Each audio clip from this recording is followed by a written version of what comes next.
want to touch on your love of tennis. You refer to different professional athletes, and you make mention of your love of sports many times in the book and that kind of thing.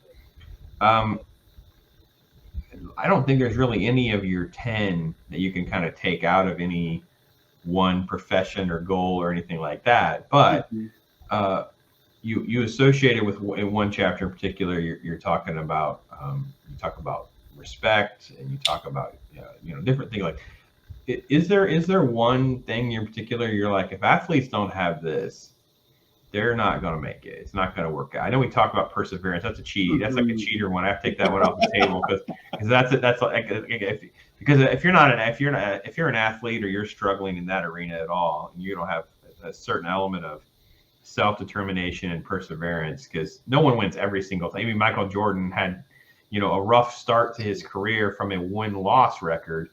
Things like that. It's like nobody wants to remember some of that hill climbing.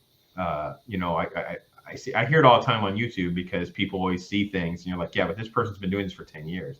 This person's been doing this for 8 years, or like myself, I came from more of like a radio background, more like in like online reporting and that kind of stuff. So for those of us that are doing this, a lot of us have a backstory that people don't see, and it's easy to get frustrated. So speak to that a little bit if you could. I love the question, and it's the first time I've gotten a question like this. So kudos to you there, Brandon. There are 3 critical principles that I would say is absolutely necessary to be successful.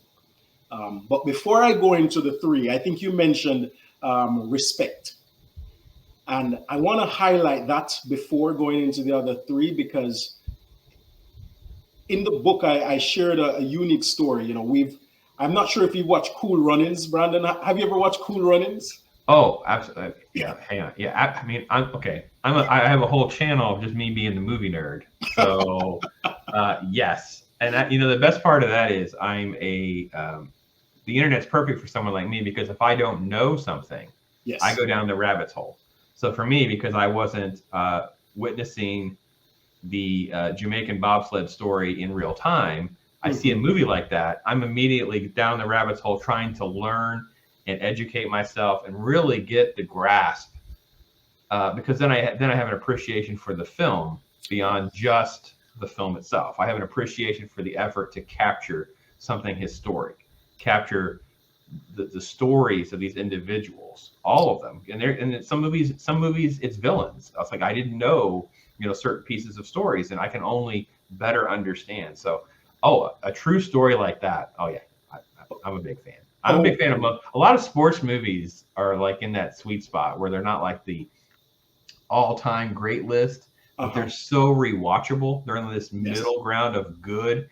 I don't want to say great, but just really good movies. You know what I mean? I just love, and it's definitely in that category. I could watch it every year for the rest of my life. It could just be on that cycle of, yep, let's watch that. You know what I mean? So what's funny though, I'll share with you, Brandon, that the first time I watched Cool Runnings in Jamaica, I wanted to turn off the television. And the reason for that, and this is where every Jamaican would agree with me, because I actually did the same experiment with my dad a few months ago. Every Jamaican thinks those accents are just not the best representation of Jamaica. Yeah, I understand. And that was my mindset when I first watched it or started watching it. And I was like, these accents are just not real. But as I got older and my son was born, my first son, Malachi, was born, I started to, watch these kinds of shows over and over. And the scene that just resonated with me about respect was when the teammate asked his other teammate to look in the mirror and tell him what he sees in the mirror.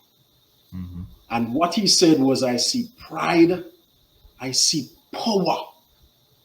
Those were the 2 powerful words that just resonated with me. And I think that is one of those key elements for success in sports. And just anything in life, you have to respect yourself first. You have to believe in yourself. That sense of belief and respect is so critical. So to supplement that statement on respect, the 3 lessons that I hold dear to my heart is, number 1, you called it already, perseverance. I think that's, as you said, it's predictable, it's a cop out or whatever. It's absolutely necessary though, perseverance. The second one that I would say is it's love.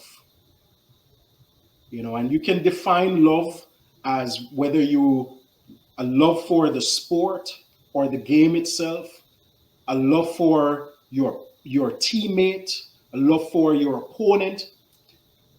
But I define love as that sense of reciprocity.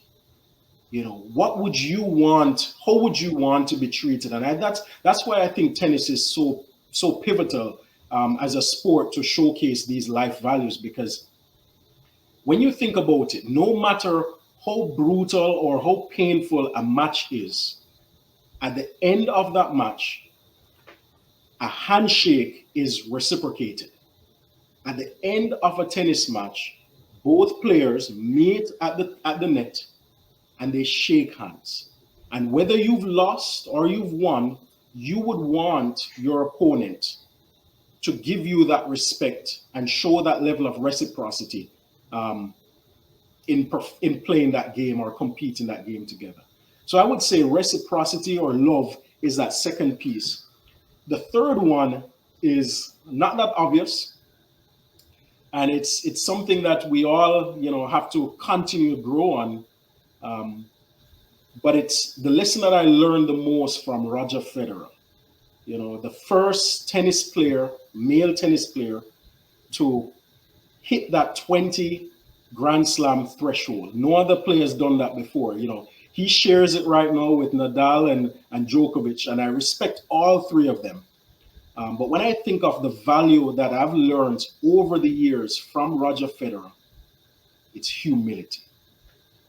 It's being in that game or being a part of that sport and having the humility to put your emotions aside, not become flustered, not ready to break your racket when you're angry, not ready to curse at the opponent, the crowd, or the umpire, but to be humble, to internalize all of those emotions and choose the best step forward. And when I think about what the connection to life, so humility is clear in the sport of tennis, but where I see it so critical in life is it manifests itself in service.